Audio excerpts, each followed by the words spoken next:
Veronica Hinojosa is joining us right now. She is a BCBA. She is an amazing expert in the field of autism, and she works at the Center for Autism and Related Disorders. We'll have her tell us a little bit about what that is.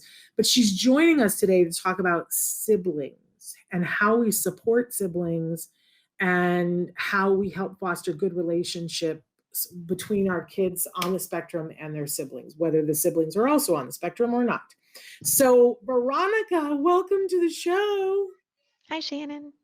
It is so great to have you here. I waxed poetic about you before, but I want to say to your face, you are one of my favorite people at Card, but you're also one of my favorite people, period.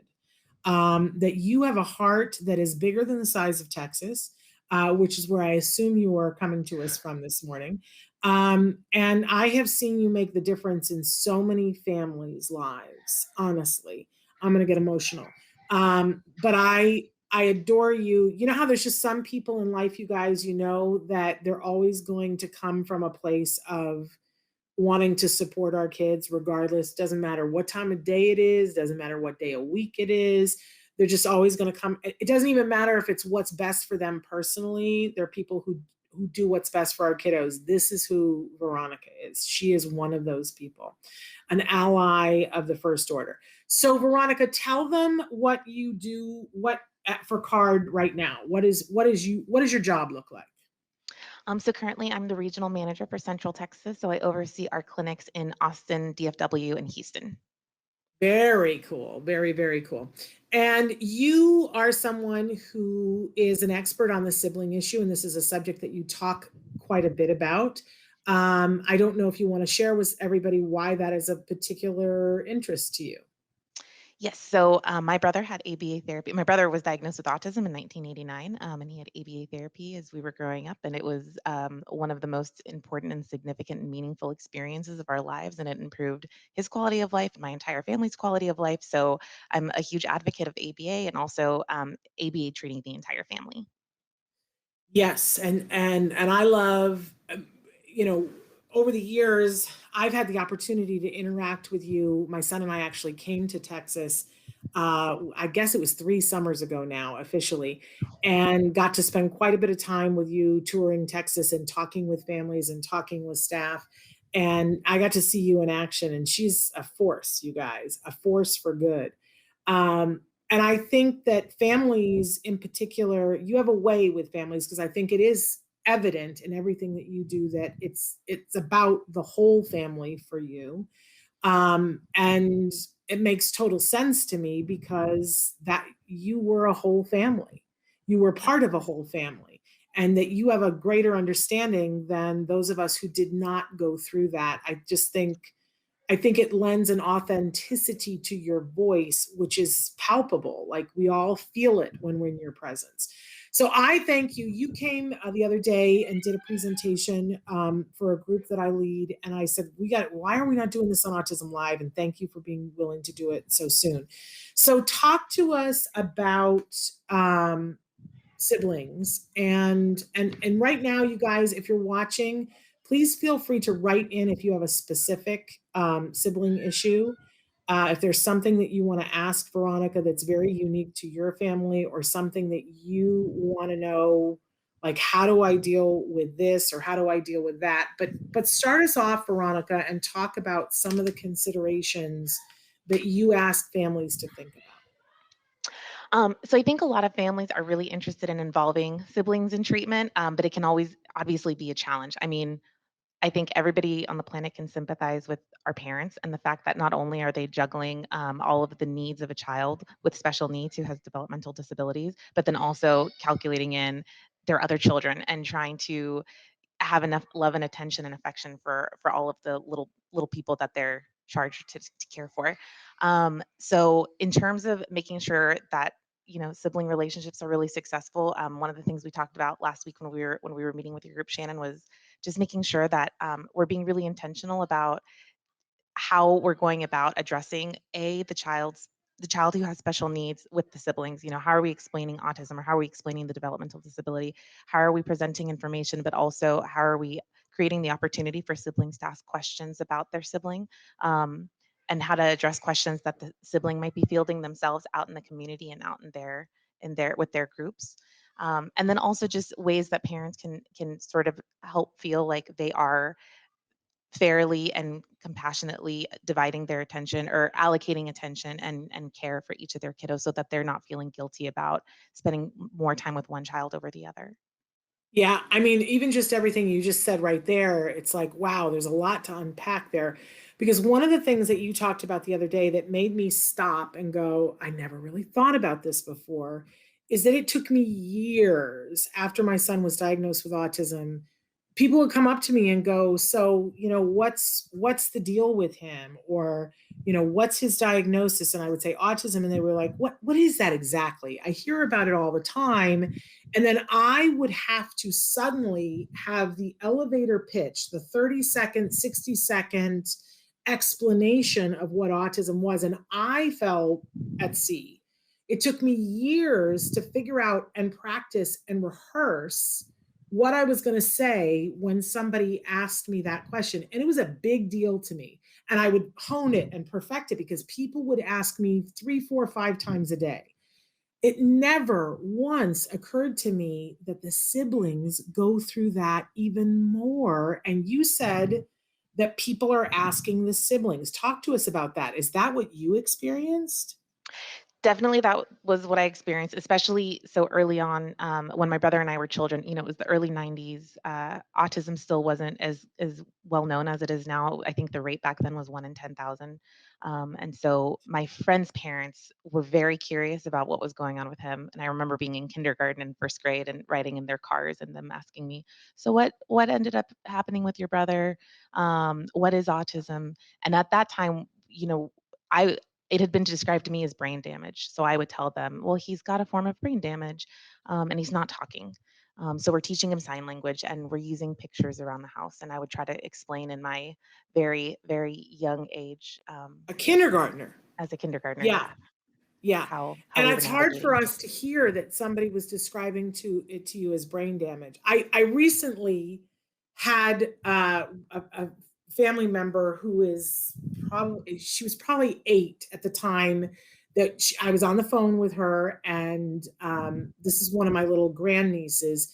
And she asked me about, she said, well, I hear that my, cousin has autism, and I said, oh, did you have any questions about that? And she said, no, they told me that that's brain damage. And I was like, no, The archaic no. definitions. Right. But somebody had told her that, and she was going to carry that with her for, and we have to think about that, you guys, because I don't know who said that to her, but now she was going to say that to her younger siblings. And at what point were they going to learn that that's not the case? When they ran into someone like you or I, they were going to learn that that wasn't the case. When did you learn that your brother didn't have brain damage? Probably when I started graduate school and started There you a go. program dedicated, or when I started working at CARD as a behavior technician. Okay. So think about that, you guys. But think about, as hard as it is for us to language it, what is it like for a kindergartner or a first grader? And I want to say shame on you to the parents whose car you were in who put you on that spot. Like, what were they thinking? But it never occurred to me that people are going to ask your kiddos to give a definition of the diagnosis of their sibling and to prepare them for that, to give them a phrase to say that it sits right with your family and that accurately describes how your family feels about your child's diagnosis. It's an extra responsibility, but I think, and you made this point, that having that conversation helps to answer their questions, Absolutely. and that's a better place to be from, which is pretty remarkable. But then when you said your first statement, talking about how do you split up your time so that you make sure that all of the kiddos get what they need, like, it, I just have the one, so I can't even imagine. I haven't had to choose who, if I'm going to go to therapy or soccer game. What do you say to parents who are facing these kinds of things? So again, like I mentioned last week, I had read that amazing analogy the other day where parenting is like juggling a bunch of balls, and some of the balls are plastic and really strong and unbreakable, and some of the balls are glass. So it's not about not letting any balls drop. It's okay if some balls fall down. You just want to try to take care of the ones that are really fragile. So I think for parents, it's if you have your child enrolled in therapy and you have your other child enrolled in soccer and gymnastics and karate and violin lessons. It's okay if you don't make it to every soccer game or every karate match. You just want to make sure that you're there for the big ones, the same way that it's okay if you don't make it to every therapy session and observe every speech appointment or every OT appointment. It's just a matter of trying to find that balance and being there for the important stuff. And sometimes maybe you're not going to be able to make it to any of those appointments or to any of those events. And in which point, again, it's just a matter of finding another way to really validate and show love and affection towards that child, even if you're not able to be there physically presently. It's doing a little after party ceremony at home, or writing them a special note, or giving them a little token of appreciation. There's so many ways to show love and affection to your children. It doesn't always have to look the same way as it doesn't have to look the way you imagined it, and it doesn't have to look the way that your peers are doing it. It's just reminding the child how much you love them and how much you care about them, even if you can't physically be there in the moment. Kids just need to hear it constantly. Yes, yes, on and off the spectrum, they need to hear it.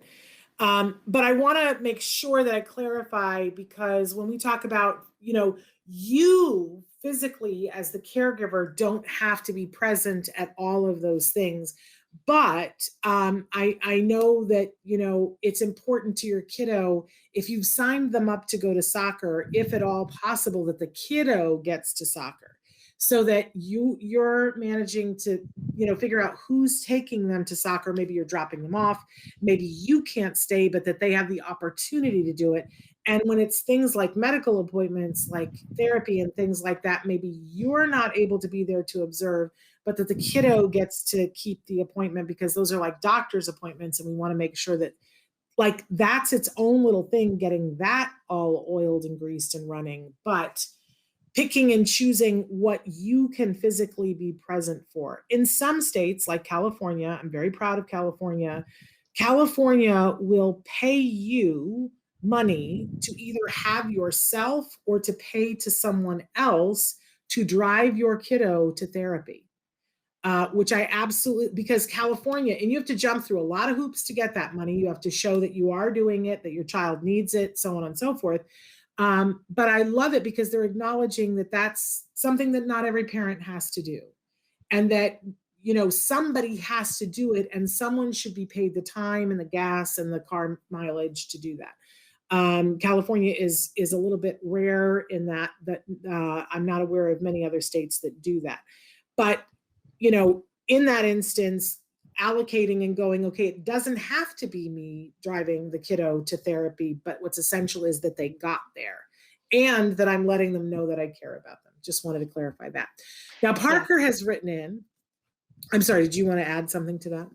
I did. Just, absolutely quality therapy, quality treatment, life-changing treatment is a full-time job. It's a full-time commitment. So absolutely as a parent, I think it's critical. As a caregiver, it's critical to find a way to incorporate all of the things, right? To incorporate child A's therapy and the day in and day out commitment that it requires for that therapy to be effective, with the other events in your life. But at the same time, too, going back to what we talked about last week, making sure that as the parent, you are being intentional about coordinating all of those things, creating a schedule, organizing your life, but also taking care of yourself so that you're not killing yourself trying to accomplish all of that. What are you doing for yourself? What are you doing for self-care? That will make you a better parent, and that will help you get everything else organized and in order. Yeah. I find that we all say that, Veronica. It's another thing entirely to figure out how to do it. Absolutely. And I know people said it to me and I didn't listen very well. I was like, I'll do that next year.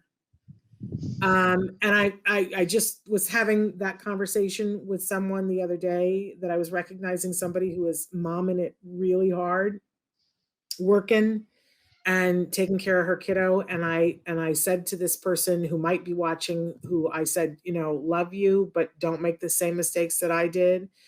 and that I watched other people make, and not everybody survives it, you guys. That's the sad, sad truth is that we all think, oh, okay, well, I'll do that next year. But I've seen parents get sick and not be there next year. Like that's a real thing. So I don't know what it's going to take for all of us to really get with that program, but we have to keep saying it. Self-care, it's got to be somewhere. It's the oxygen mask. If you don't put it on yourself, you're not going to be there to put it on your kid. It's just the truth. Now, Parker has written in with a very specific issue. Parker identifies himself as being an adult on the spectrum. He says that he and his sister don't get along all the time, that his sister also has a diagnosis that he identifies it as bipolar. But he says, I need help to keep our relationship great. And what a wonderful thing that that is on your list, Parker, that is something that you would like. I think that's remarkable, but he would like to know, do you have any advice for him, Veronica? Absolutely. I think Parker, one of the things that we always talk about is the fact that, you don't have to fix the problem. You don't have to repair the relationship overnight. It's not going to happen in one day.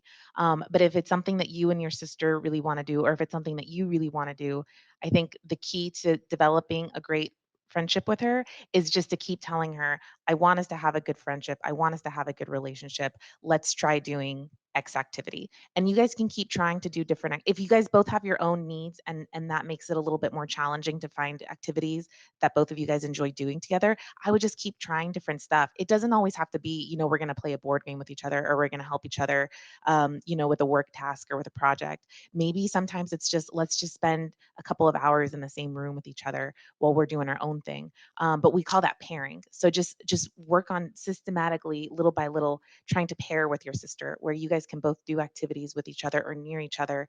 And then eventually you guys will find more and more things that you have in common that you guys can share.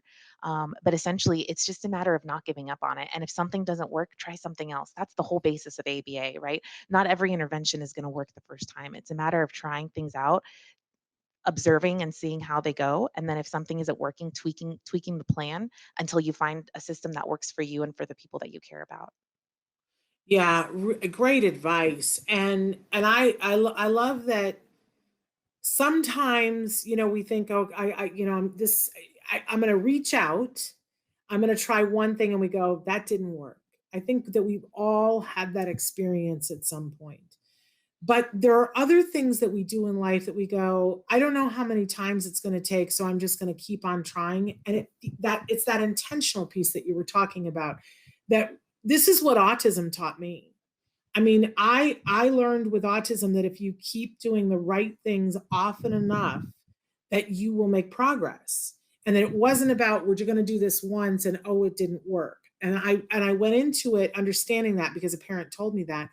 And I learned, wow, when you keep plugging at something, you see movement and eventually you see progress. So I just want to thank you for sharing that with Parker. And Parker, I hope that by being intentional and telling your sister that it's important to you, that perhaps that will start a process that will lead to a better relationship.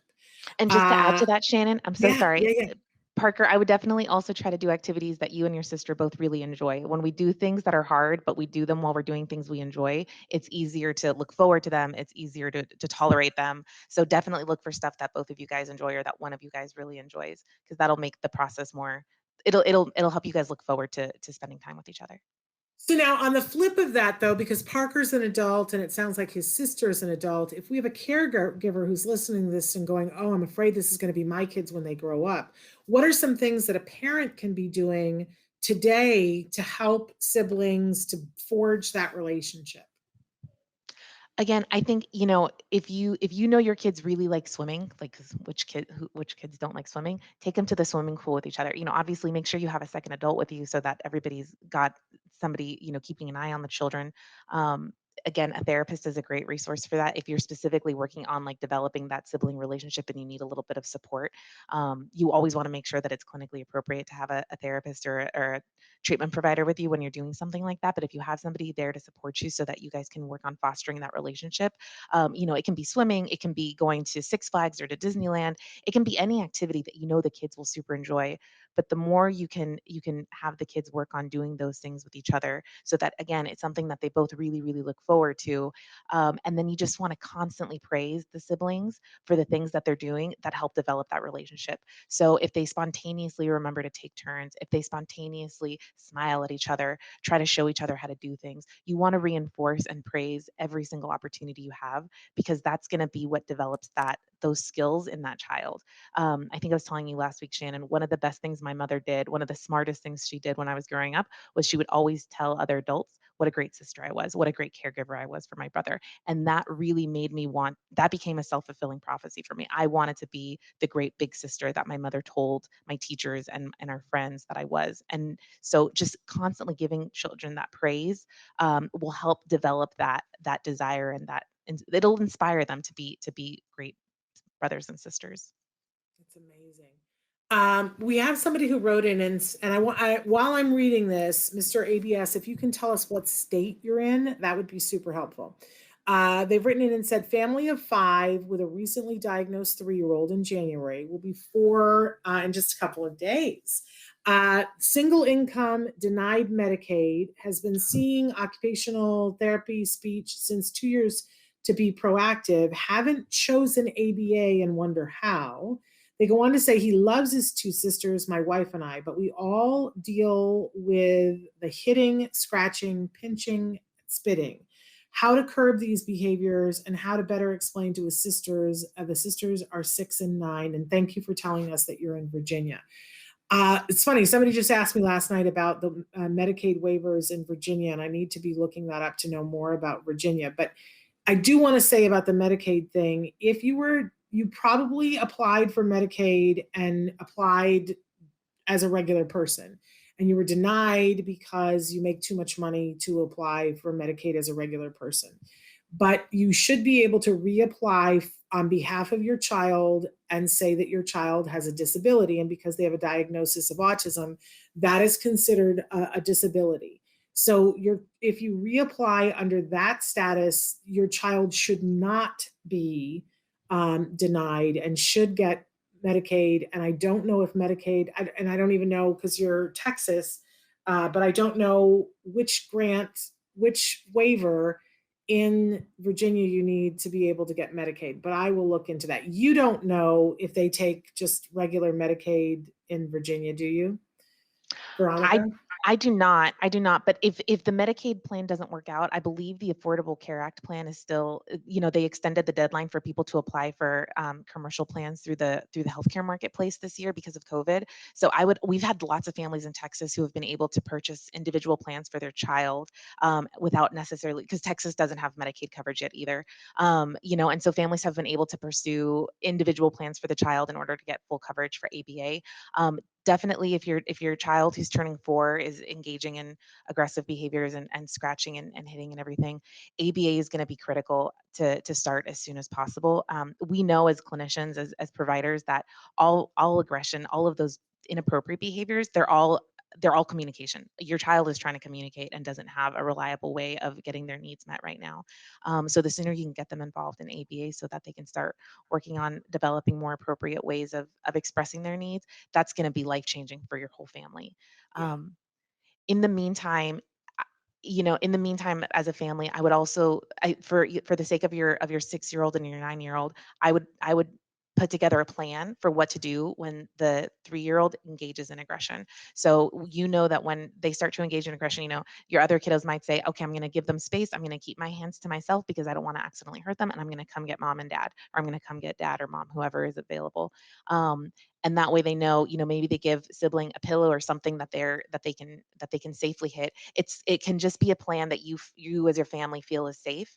But giving that plan and expressing that plan to the 6-year-old and the 9-year-old is going to make them feel safer, and it's going to help it ensure that they are also addressing those inappropriate behaviors appropriately, so that it doesn't inadvertently no one inadvertently gets injured, and your other children don't accidentally reinforce the aggression. Because a lot of times what will happen is, child A starts to hit or scratch or gets upset, and then child B hits and scratches back, and then it becomes a back and forth, and eventually everybody is trying to get what they want, and you give in because you're so tired, and they're hurting each other, and you're giving them the toy that they were wanting in the first place, and now everybody has learned, okay, when I hit and scratch, I'll get what I want and I'll get what I need. um, Yeah. so so you really want to be thoughtful about creating a plan that will avoid that. Give your 3-year-old an appropriate way of asking for what they need, but also giving the 6 and the 9-year-old and the other children a way of protecting themselves and protecting their younger sibling when those behaviors occur. Yeah. But we can't stress enough, either one of us, the importance of getting good quality ABA on board. Absolutely. I know that we've had that a couple of people asking questions about that. ABA stands for Applied Behavior Analysis. This is what Veronica does. She's a board certified behavior analyst, and she's coming to a place today telling you how much as a sibling it was life changing for her brother. He got very early ABA, and now she's doing more advanced ABA herself. And I'm telling you, as a parent, that my son was diagnosed with autism at 2.5, started ABA at 3, and is graduating from high school next week and off to college to do a screenwriting program. My child who could not speak, my child who could not write, that we had a BIP, a behavior intervention plan at school, because he wouldn't hold a pencil and write, he would tantrum, and is going to college to be a screenwriter. Someone like, drop mics, like, but that's good quality ABA and a lot of it. At 3, what amount of ABA are we looking at, Veronica? 30 to 40 hours. It's a full time.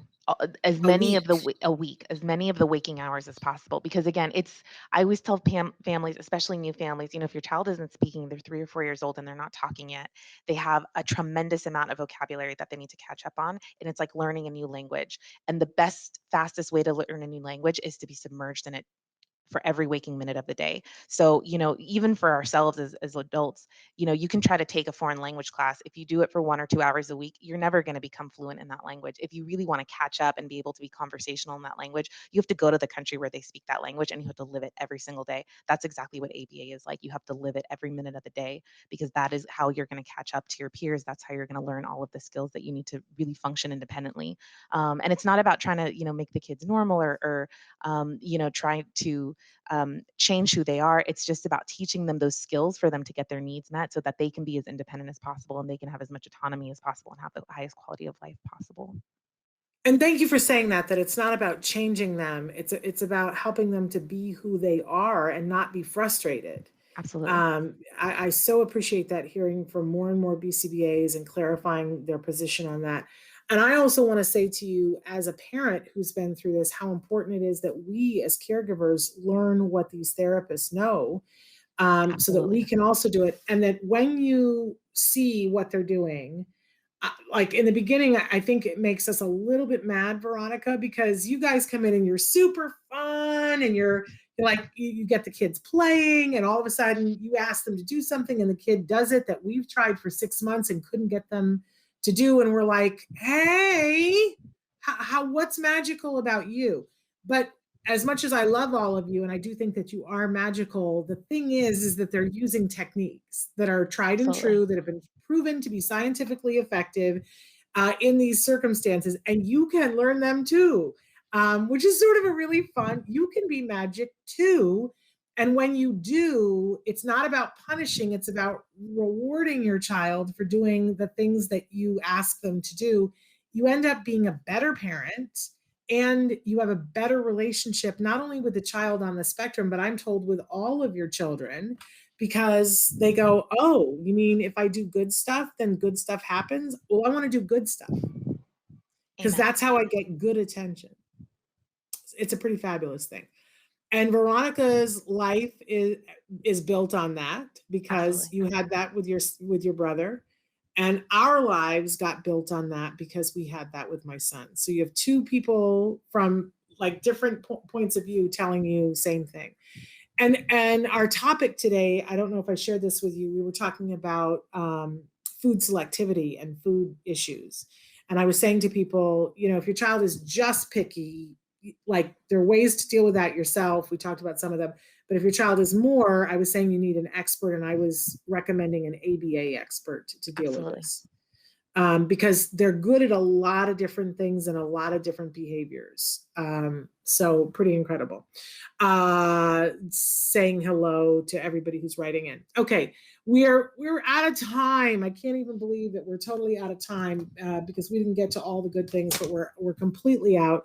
But perhaps sometime we could have you come back and talk about more stuff. I would love to, Shannon. Thank you. Pantosha, this has been live, but we're about to end. But absolutely adore you. And if you are a family in Texas and you haven't started ABA yet, make sure you go to centerforautism.com because those are Veronica is a part about making sure that she's a regional manager for Central Texas, and she's very involved with those centers. I will tell you that CARD is in many places, not just Texas. And in fact, they are in Virginia, but not everywhere in Virginia. So you'd have to look and see what the locations are. And CARD is a really good quality ABA provider. I always like, and that's where my son was treated. So I extra love CARD. But I also want you to know that we talk about this all the time on the show. There are other really good providers too. But not all ABA providers are equal and the same. And you should be talking to people to find out if you're going with a place that isn't CARD, vet them first, make sure that they're doing good quality ABA and have people like Veronica. Nobody has people like Veronica. So that's one of the reasons why I love CARD. But anyway, you guys, we are back tomorrow with a great show. Don't miss it. Until then, thank you, Veronica, for being here. Thanks, Shannon. Thank you. Thank you.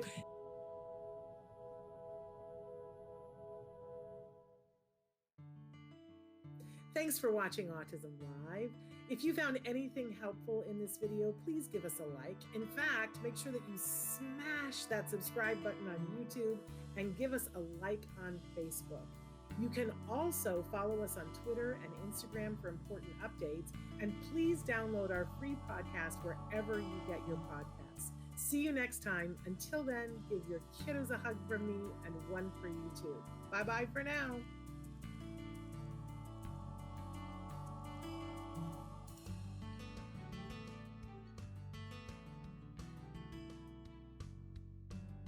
To subscribe, click here.